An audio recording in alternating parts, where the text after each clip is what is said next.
So people think because I was part of the LGBT community, or at least I spoke on being part of the LGBT community. People think because I was part of the LGBT community and I have announced that I was particularly trying to dress feminine or dress like a woman or wear makeup or do all these things where do all these things these days where this woke agenda is taking men to like dress as a woman and be transgender and stuff.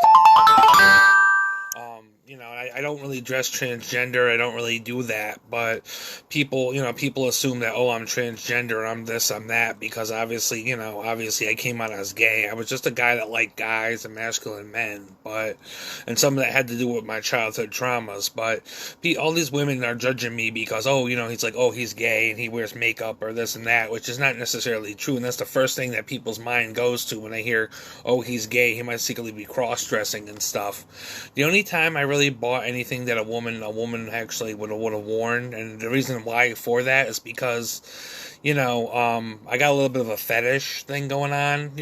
I'm not going to really go into too many details, but I think autism people kind of have this fetish thing going on where they have a thing where, they do like, lingerie that women have worn, obviously, but, and things like that obviously are fetishes and things that, it's also classified under autism and stuff too. People with autism, have the fetish, and people genuinely there's people out there with the fetish, but, that's the only time I really actually ever got things that a woman has worn, and I've never worn them. I've just had this little fetish about it that a pretty woman has worn something, and I've gotten something that she's worn. It's not the fact that I've never really worn them and stuff like that, and I never really was cross dressing and etc. But people want to make it a big deal, like, oh, he's cross dressing, he's being kind of gay, or the F word, or whatever they want to say, when that's really not the case. But no, I really am. I really am just a guy that likes guys. I dress masculine. I mean, I was into masculine men. I was into being masculine. I was into being a guy.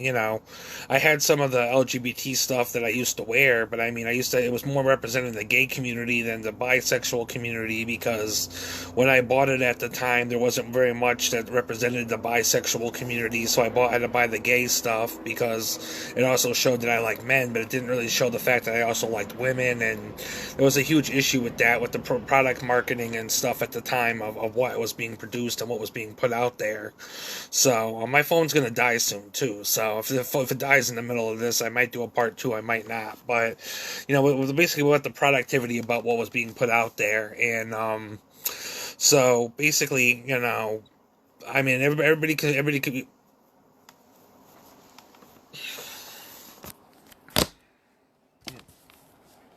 we go. That's good.